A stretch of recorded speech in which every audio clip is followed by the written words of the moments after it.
அடைமழை தொடர்ச்சியாக பெய்து கொண்டிருக்கின்றது. அந்த வகையில் மன்னார், வவுனியா, முல்லைத்தீவு மட்டுமல்ல, எங்கும் பாதிப்புகள் அதிகம், மிக அதிகம். இந்த நேரம் நந்திக்கடல் பாலத்தை மூடி இப்போது நாங்கள் வெள்ளத்துக்காக நிற்கிறோம். பாலத்தை மூடி வெள்ளமாக காட்சியளிக்கின்றது. இந்த நிலையில் போக்குவரத்துக்கு மக்கள் அவதிப்படுகின்றார்கள். நடந்து போகிற மக்கள் கூட அவதிப்படுகின்றார்கள்.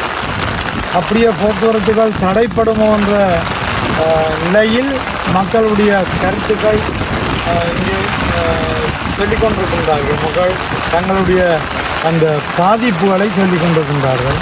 இந்த நிலையில் மேலதிக அரசாங்க அதிபர் அவர்களோடும் கடல் தொழில் திணைக்கள பணிப்பாளர் அவர்களோடும் நான் தொடர்பு கொண்டு கதைத்தேன். இன்று பிற்பகல் 3 மணியளவில்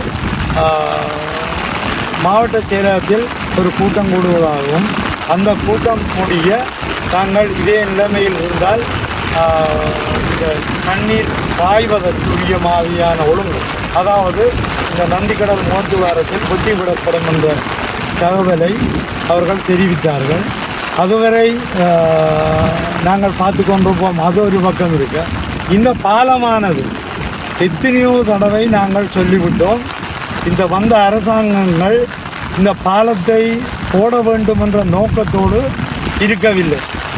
தென்னிலங்கை பகுதியில் இப்படி ஒரு பாலம் இருந்தால் ஏற்கனவே போடப்பட்டிருக்கும்.